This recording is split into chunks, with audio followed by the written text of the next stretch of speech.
Well, I have been extended at least a left-handed gift by Mr. O'Toole because every time he refers anyway to the title of my talk, he changes it. And so I'm going to discourse on what I originally planned to, which we may call the sociological aspects of transport and land use policy issues.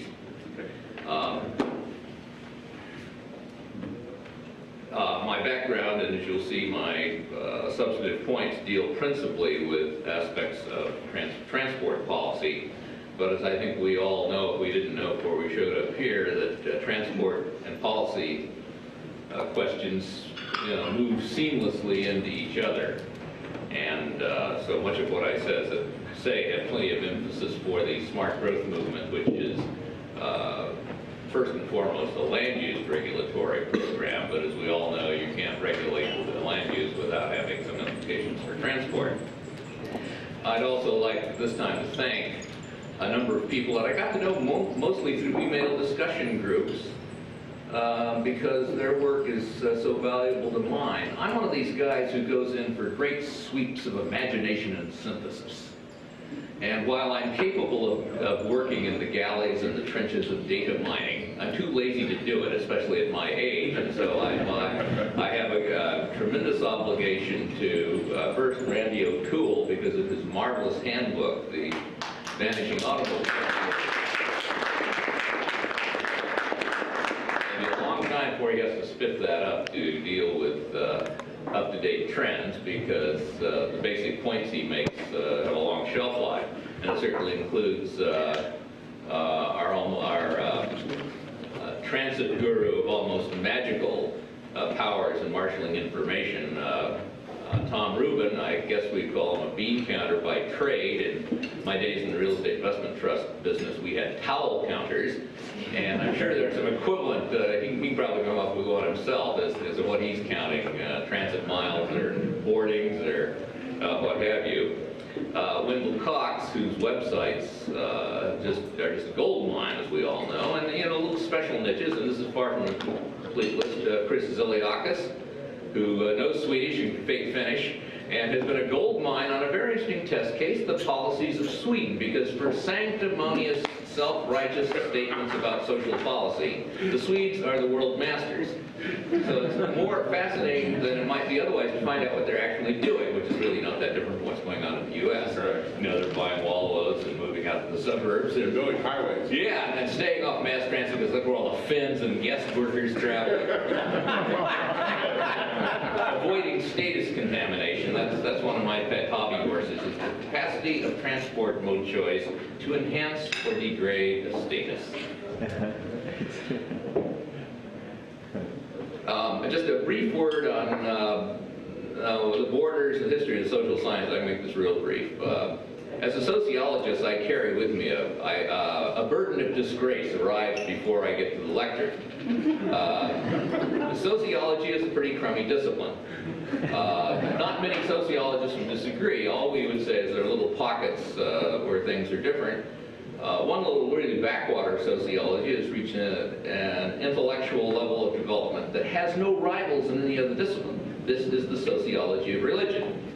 And as more than one person in this room has independently concluded, you need a little bit of sort of a working sociology of religion to understand the fanaticism and commitments of people who take various viewpoints in transport issues. I'll have more to say about this in status communities, and particularly about one of my typical in-your-face appellations, the car haters. Because a number of commentators have mentioned the remarkable energy fanaticism, virulent hostile treatment to critics, so on and so forth, of this particular group. The social sciences grew up not as a matter of some division of subject matter in a logical way handed down on high. They grew up in the rough and tumble of intellectual life. The first organized social science, and still by far the best, is economics. And they did this largely by getting in the field first. It was an identifiable discipline, certainly by the time of Ricardo in the early 19th century. they developed a legacy and appeal for a particular type of reasoning that allowed them to draw and to continue to draw the sharpest intellects in the general world of social, economic, and political phenomena. The price they paid for this, however, is they developed an increasingly rigorous theoretical framework in which to work. They left aside a large number of topics that are very difficult to deal with within that framework, and it is from these leftover topics that the discipline of sociology and the more recent, and though in some respects more successful, discipline of political science emerged. Anthropology has somewhat different roots from all of this. So I've learned over the years that the economic take on just about anything I talk about in a policy question such as transport always has to be looked at because economics has so many smart people on it. So the best comparative sociology in the United States today is being done by the economist Thomas Sowell. Simply he's a smart, tough-minded guy, and he does not shrink from reaching conclusions that many sociologists can recognize, but they dare not voice because we have the dead hand of a Marxist tradition that infests so many of my colleagues, even though in fact I know that most of the Marxists have completely lost faith in the basic idea and are gradually acknowledging that Marx was wrong and Friedrich Hayek was right. Mention the title of one of his books is Reality Optional. Oh yes, yeah, no, he's quite a sorehead. I love him dearly. Anyway, so much for that. I'd like to list briefly the topics I want to cover. Some of them require some exegesis, and some of them just a little bit. First, the general theory of the city and its implications for the analysis of transport.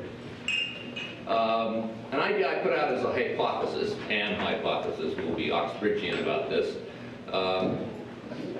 that I've observed and expect to continue to see a general drift in many ways, a general trend of moving from collective to dedicated instruments and facilities, just about all aspects of social and economic life, that is increased with, that goes on, that is stimulated by wealth and economic growth. In most cases, the economical way to deliver a service, give access to a facility, get something done, is in a collective mode.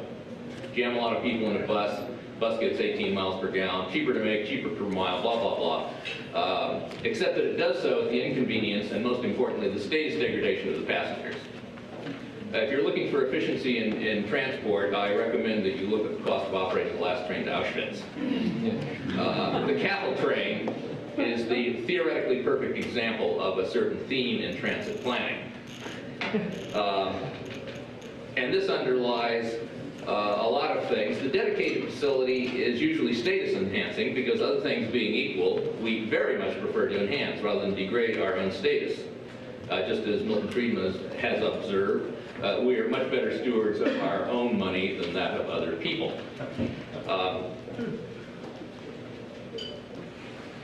But in addition, the dedicated facility is almost always more convenient than the collective facility. It's more efficient with regard to the resources of the consumer.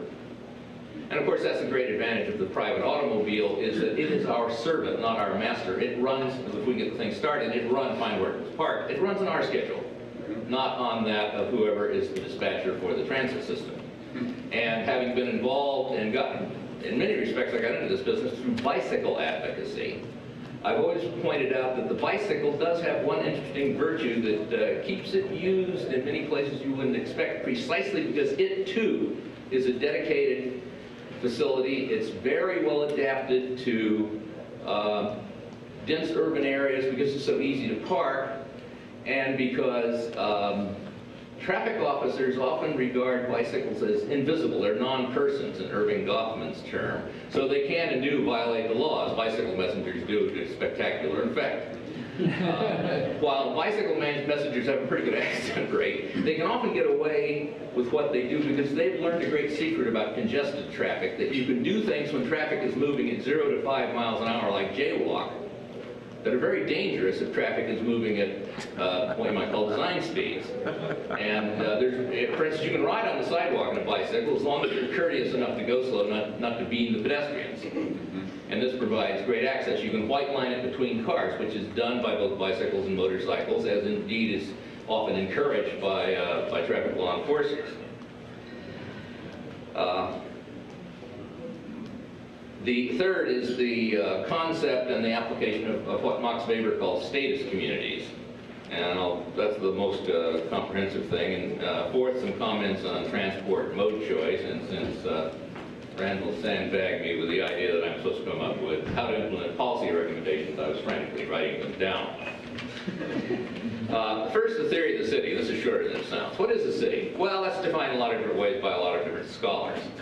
One that came out of a useful but now moribund tradition in sociology that was called the human ecology idea was that a city is a population, and essentially applied to humans, but I suppose it would apply to insect colonies, of sufficient population density that it has to import its food. It cannot be self-sustaining in the way of a dispersed foraging or peasant agricultural population. If we work with that definition, then it's clear that transport is key, because food has to be imported. And of course, extrapolating up the scale of social and economic complexity, every other damn thing has to be imported, or a lot of it has to be imported. Obviously, cities are producers. They have been, over their long history, very specialized economic producers, generally with a trend toward consuming brute resources and exporting information. But be that as it may, they do have to have a transportation infrastructure, and the more efficient the transportation infrastructure, the more extensive, the more dense, the city. It comes as no surprise then, if you scratch around the world, you'll find that all of the early cities, and indeed to this day, almost all cities, are maritime and riverine, because it is in water transport that we first had high efficiency transport in terms of ton miles. The next move up that ladder, I deemed the railroad city, and it is amazing how few cities there are anywhere in this planet that grew with the railroad and have never had any riverine or maritime transport. I've got a little list, usually Tashkent and Uzbekistan and Denver, and a participant in this conference from Georgia pointed out, of course, that Atlanta followed that well. It was a military target in the Civil War because it was such a strategic railroad destination. But the places where human settlements have grown and developed are fixed enough so that it's really surprising how few new cities there are which were developing in the 19th century, railroad cities rather than maritime cities. And the newest form of the city is the auto-based or the motor vehicle-based cities, and these are usually not free, independent locations. Sometimes when they're planned, Brasilia, I suppose. When my regime takes over, most of the federal government will be moved to liberal Kansas, and this will, of course, change the nature of the government so much that it might be said to be a new motor-based city, because the parking lots will be built long before any buildings will, but they'll be concrete tilt-ups, because far from providing architecture to glorify the to express the grandeur and monumentality of the federal government, they'll be in little things that used to be on the mall in Washington, little temporary buildings they built in World War I. Government should be carried out in modest buildings, the better to signal the disgrace and corruption of the activities that go on.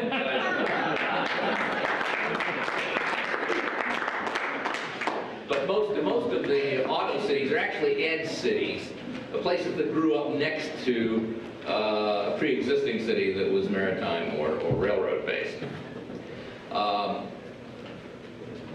From this, one can summarize that the transport mode shapes the city. It doesn't determine everything that goes on in the city, but it certainly has an enormous impact, and it especially has pattern on the spatial distribution of activities. The riverine and maritime city, life was at the docks. Economic activity was intense at the docks, population density was high, and the farther you got away from the docks, the less urban it became. One of the principal impacts of the railroad city was, of course, a lot of tremendous dispersion. And London, to use an example, had the very interesting phenomenon of an underground railway, a subway, using steam-powered locomotives. And this is before they came up with air engines. The engines worked as condenser engines with much less exhaust when they were in the tunnel, and then the guy flipped a valve and went over to non-condensing total loss operations so they get the locomotive to work, among other things. And it was said if you could see your hand in front of the face in the pre-electric London Underground, obviously something was going wrong. Traffic was too light. It's also clear that if you look at the evolution of transport modes, the urban land use patterns that derive from them, and be a bit aggressive about it, are caused by them, change dramatically, generally to lower density. The railroad city is of lower density than the maritime city, and the automotive city is of lower density to that. And it is also possible to say, although I wouldn't want to press the point absolutely, that the transport mode shapes the city. It certainly does much more than anything the other way around. To a large extent, the smart growth movement is an effort to reverse this and to say that the city pattern should shape the transport mode, to which purpose they want to revert to pre-automotive, in terms of their historical development, transport modes. I don't think, despite the fact that they're certainly raising a lot of dust and making a lot of commotion now, I don't think they're likely to succeed. But the time frame in which these things work themselves out, like the rise and fall of, well, say, the public housing movement, or in a longer time frame, the rise and fall of Marxist or socialist, rather than market-driven economies, they had, there's a cycle in these things. They came and they went. Urban planning, the public housing movement, I don't know, 40, 50 years. The Marxist economy started as a vision. Even the Trotskyites would speak of the Marxian vision. I had an ex-Trotskyite professor who was always using the term, the Marxian vision. Indeed, it is from him that I learned the value of speaking in Churchillian cadences and sonorities. This is Philip Selznick, who had a charismatic reputation. He was a very young man because he was a splendid orator. And you either admired his oratory or broke up laughing at the histrionics as you listened to his lectures. But be that as it may, I was utterly poisoned by my association with him, and so I often go off into Churchillian cadences and sonorities. Anyway, following this line of reasoning, I've come up with the nice in-your-face concept of the obsolete pre-automotive city. This is more than a polemical phrase, because if we buy the idea that the transport mode shapes the city and not the other way around, then we have a criterion for determining obsolescence and non-obsolescence. And pre-automotive is simply a historical fact in that you are speaking, when you refer to an OPAC, about cities that did, in fact, get most of their growth, such economic dominance in a region as they ever possessed in the days before the automobile. The extreme example in the United States, of course, is New York with its heavy maritime base and its unusual geographical constraints with islands and rivers and sloughs all over the place that make terrestrial transport in New York just an absolute madhouse and very expensive. But of course the term has a polemical phrase, and that's the reason I use it. Simply refer to something as an obsolete pre-automotive city, I find useful. It's one of those annoying things you can't ever forget, and if you deliver the phrase obsolete pre-automotive city to somebody who has a vision of a city free from auto dependence, he never can quite forget it, and he keeps thinking about it. I've noticed this from its use in email debates where people just jump all over me, but they'll attack me 2.5 years after I've used it. That's because they can't quite forget it. And I asked one of my students I met, was I ever using that idea back when I was teaching? And she said, oh yes. My background, I might add, is that I instituted a new course, the Sociology of Transportation, about 1978.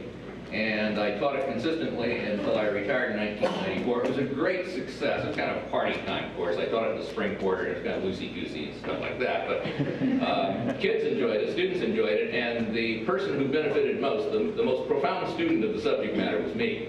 I learned more teaching that course because I had to think and read and come up with reading lists and stuff like that. But if one keeps in mind the basic idea, treat it as a hypothesis. Cities are shaped by transport modes, not the other way around. You have a very useful intellectual weapon against people who would argue that the transport mode will be shaped by any given urban form.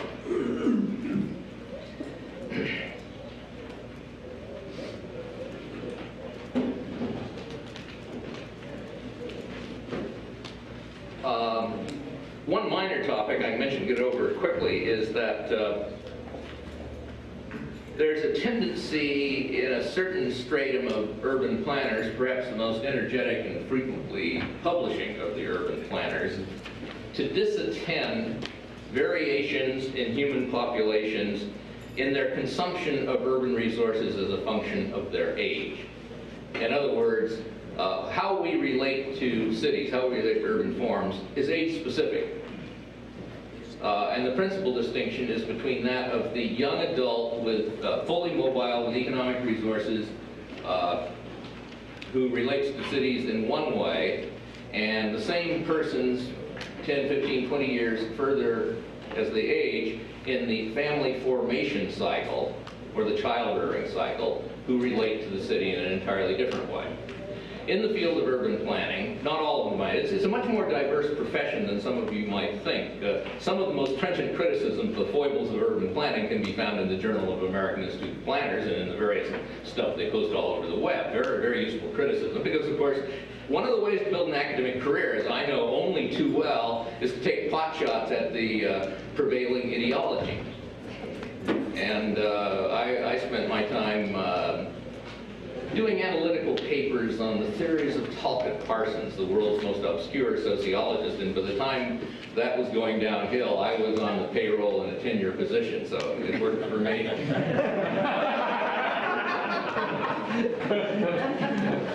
But be that as it may, the planners are preoccupied to an unusual way with the urban consumption of young adults, typically unmarried. So much so that you sometimes get the impression that an awful lot of urban planners, if they could do it, would prefer to be loitering graduate students forever. They disdain the urban preferences of parents with children, in which a major concern, of course, is for the parents is to maintain an environment that, in their view, does not threaten their interests in the development of their children. It's what I call efficient status description. It's the reason they seek schools where there's not a heterogeneous class composition.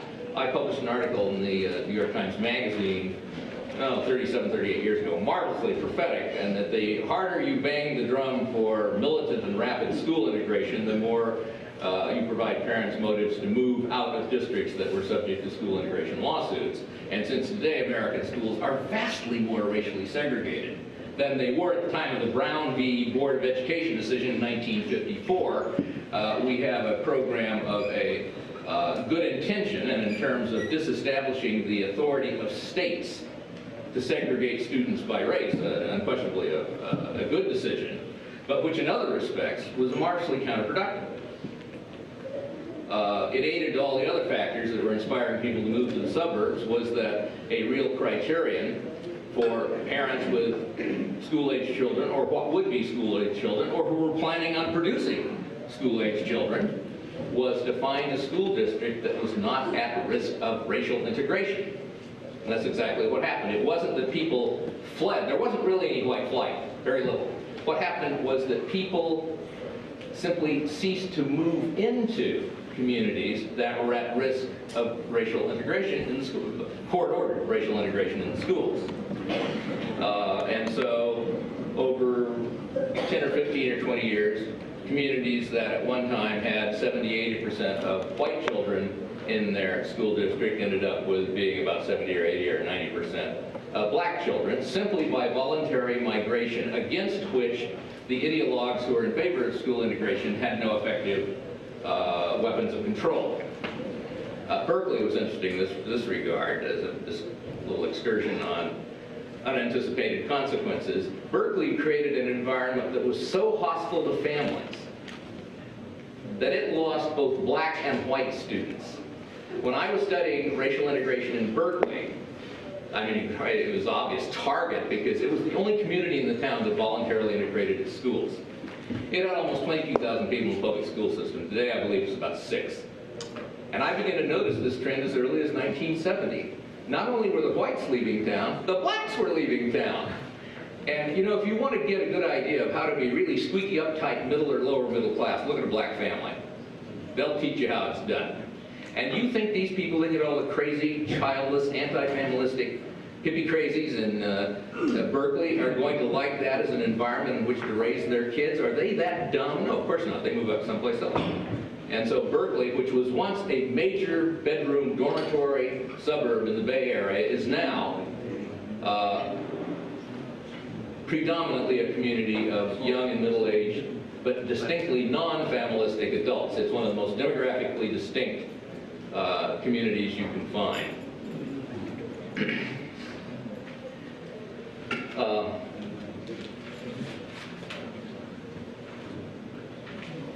I can't help referring to a phrase that I'm sure we've all heard more than we want to: vibrant city, vibrant street life.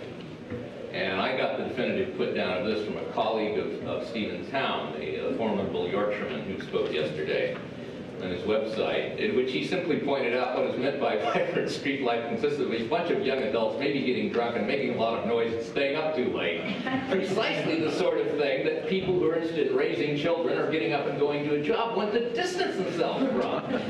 And so all this talk about vibrant cities is simply a signal as to how little respect the urban planners who are making all this noise have for the activity pattern of those who are raising children. And one of the best examples of this are the homosexual populations in San Francisco, is probably the best place to find them. They follow a distinctive activity pattern that in many respects is that of being, matches that of, say, a 21 to 25-year-old heterosexual, except they keep it up all their lives. Making the scene, cruising. These are not exclusively homosexual concepts, but they have organized their life because of the relation between the instant moral order of reproductive institutions on the one hand and homosexual preference on the other. And they never adopt children either, right? Very, very low rate. So low that it may be disattended. It may be conspicuously ignored. And indeed, there are excellent arguments to suggest that it's a good thing they don't adopt children, unless we wish to maintain the sociological impossibility that homosexual liaisons can receive the same degree of institutional support as the heterosexual ones. I hasten to add that I spent most of my career working in the sociology of reproductive institutions, and if you want, I'll be happy to mail you a paper entitled The Moral Basis of Sexual Preference. It's only about 2,500 words long. We don't need to argue about that, Yeah. but Blumenauer's response is there's a very low rate of people who have kids. Wrong in that, but it's not very high. No, it is true that in the U.S., a policy, which was completely given over to the family formation priorities, as much of it was in certain respects, 50 years ago, would be strained today because the U.S. has now followed the European pattern of fertility, way below replacement fertility. This is certainly true for the American population that is of European descent. I used to say Northern Europeans until I looked at the birth rates for Greece and Italy and equivalent groups in this country. Were it not for the black fertility is falling like a rock, by the way. I think it's still above replacement, but it's simply following the dominant pattern. Were it not from immigration from the high fertility and more familistic Hispanic populations, this country would not have anything near replacement fertility.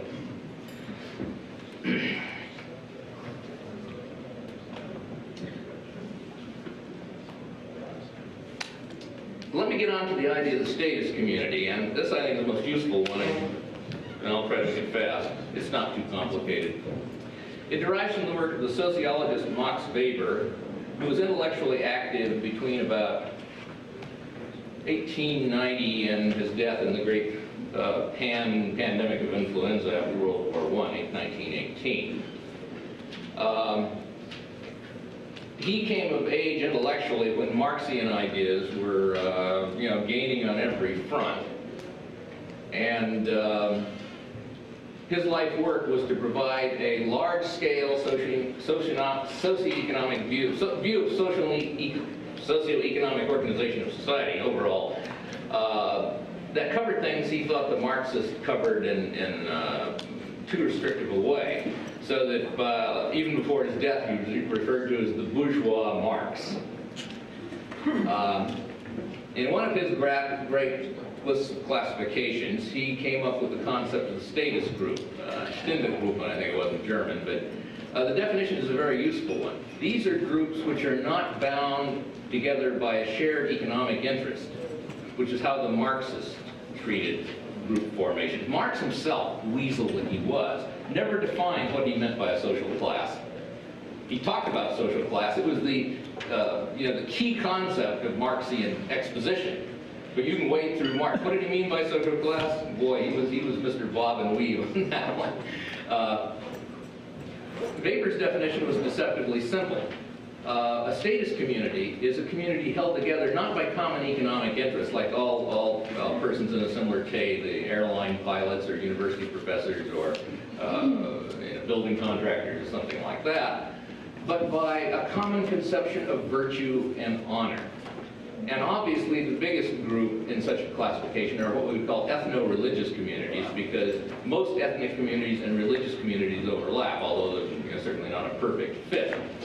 Because a religion is, among other things, a set of rules of living, of preferences, dietary preferences, clothing preferences, which they, at least for their own purposes, hold to be honorific.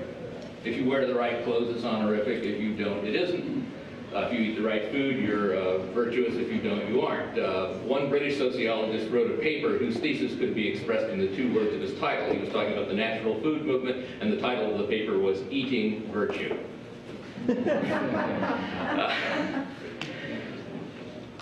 Marx's idea is extremely useful because if you start looking around at the real world at any time, going back to antiquity, and certainly today, you find a lot of people who meet all of the formal criteria of group interaction, namely frequent interaction with a particular people of certain characteristics and less interaction with people of other characteristics, in which you can scratch around forever and you will not find any benefit to what they do. Are people who are crazy over horses making money on that? Even given all the tax deductions, horses eat money. Are rail fans making money on being rail fans? No. Are Marxists making money being Marxists? No, they're losing jobs.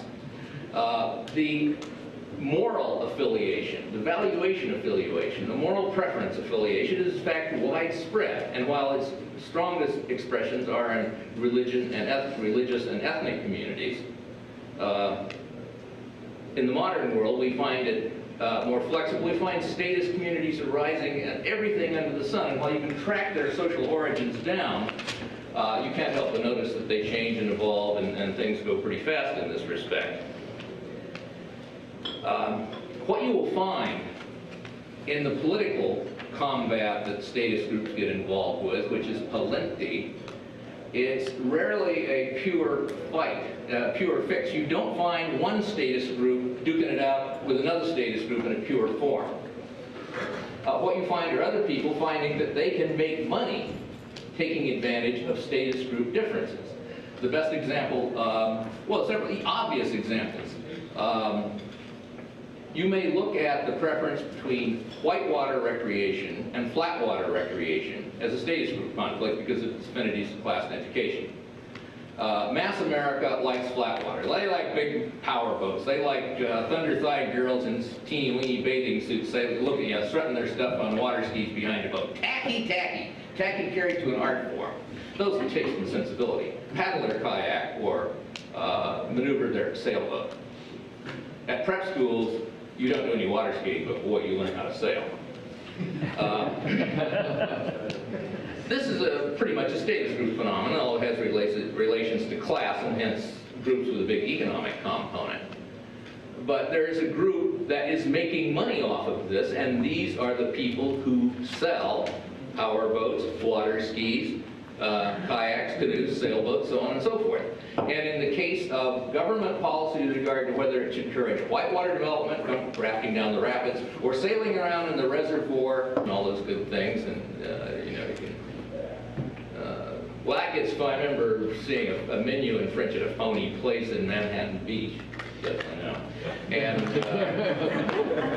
I ordered, I put what je disais, saumon fumé, no, yeah, saumon fumé avec whatever it is, salade verte.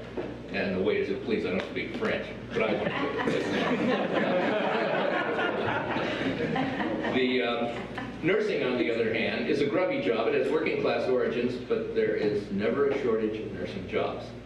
True. But this is a case where prestige and glamour blind people to the economic prospects. Well, what you get is a situation in which the education mill grinds them out, and you have a large number of kids who find that their hope of getting an economic benefit from their higher education has withered away because they took the wrong turn in the road.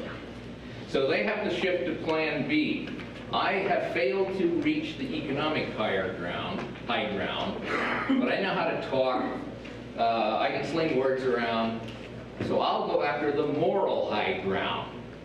And they make their status demands, status claims on society by signing up with every virtuous social cause they can think of. The best example of this is the broad group which we call environmentalism, where the foot soldiers are amazingly articulate and astute, even though they have the distinctive failing that they almost never know anything about ecology as is defined in biological disciplines. They're not scientifically trained because if they are scientifically trained, in general, they could have gotten jobs and would not be seeking status maximization through status group participation. They do it by going out and earning money and buying a Porsche. Yeah, well, that depends.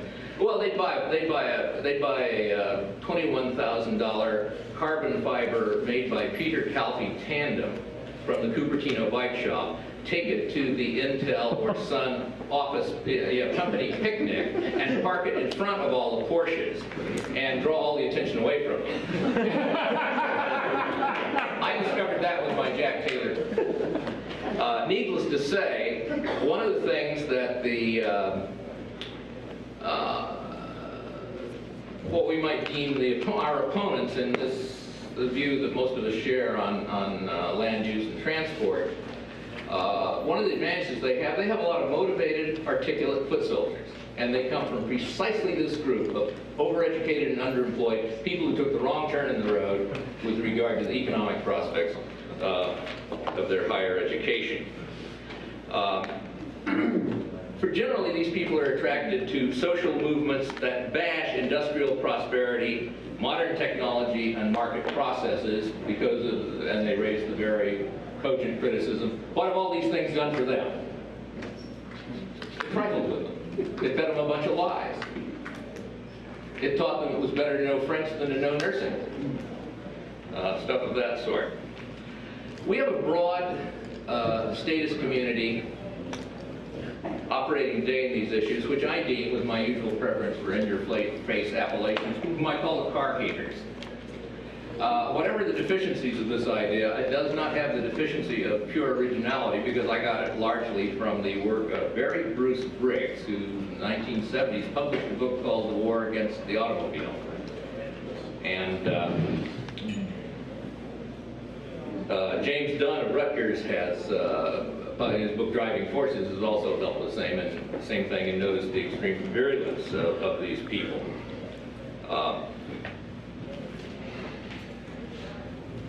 They come from a variety of sources.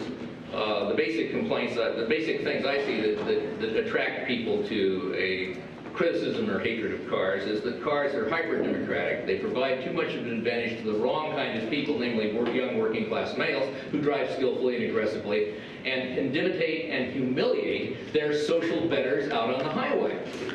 Cars are too democratic. They sound on about the lack of access of poor people to cars, and that's a real question, of course, but the real problem, the thing you really hate about cars is that they're too democratic. They are efficient vehicles of conspicuous consumption. One of the reasons the car is the sovereign transport mode is besides all of its advantages as an instrument of transport, it is a stunningly efficient instrument of status display. So when you buy a car, you get 2 for 1. You get something that keeps you out of the rain, gets you from A to B, and makes the statement to the ability to pay for it that you want to present to the world. I'm a young dude, I'm a foxy chick, I drive a convertible with top down so everybody can admire me. That's why women buy convertibles. I'm a good butter and eggs man, I'm the richest guy in Woodland, California, so I'm the last guy to buy a new Cadillac. Stuff of that sort. And as a status community, they have a standard policy which explains why they will pursue and support transport mode programs that can be shown over and over and over again not to work, or at least to have tremendously small payoffs per dollar. Their goal is to subject motorists to harassment, delay, intimidation, insult, and disgrace. And to the extent that they are so treated, they derive satisfaction. The beauty of a bike path next to an existing street, and Portland has plenty of them that are turkeys, is not that it does anything for cyclists, which they do not, but it takes road space away from motorists. The charm of a high occupancy vehicle lane is that it is almost a theoretically perfect way to spend putative highway money in a way that provides no benefit to motorists. They rhapsodize about that. I am. But now, since Mr. O'Toole wanted me to say something about policy, I can say this quickly because I said a bit of it already. If we look at social movements in a political context that have operated, we can see ones that had enormous force at one time but fell apart usually because they lacked, in the long run, intellectual credibility. The public housing movement in this country, which started in the 20s and just boomed and really got going in the 30s and reached its peak in the 50s, was dead 20 years later. Everybody admits that public housing was a mistake. Its defenders ruled and nobody replaced them. The rise and fall of Marxist doctrine has taken a century and a half, but I'll tell you, there are no young Marxists. There are young people who carry the principal Marxist burden today, their hatred of economic inequality, but there are no Marxists. The old Marxists, as generally, as Eugene Genovese, a strident Marxist professor, has done, he gives histories of the Soviet Union as how obviously it was going to fail because they lacked market signals. He's written Milton Friedman, and Friedman convinced him. I think some of the ideas I've presented used in perhaps more polite form. The idea that, for example, going back to rail transport is in a certain objective sense going backward. It's obsolete. The auto works better, for all the standard reasons, random access control, yada, yada, yada. These, in the long run, are going to have an effect. So I think that if one, Mr. Blome, Strong, okay, good thing you had your name tag on, talking about ideas not the truth. But untruthful ideas are not as persistent as truthful ideas, and where you can get where the a constantly empty rail transit system weakens the argument for transit systems anywhere. If you simply point out over 20 years that the transit systems are underutilized, they cost way too much, they do too little work, people begin to notice. And so I think the main thing you need in this advocacy and this sort of thing is a certain amount of patience. You're not going to win any battles overnight, but in the long run you may win more battles than you ever hoped you would win. Well, I hope I've given you some useful ideas, Randy.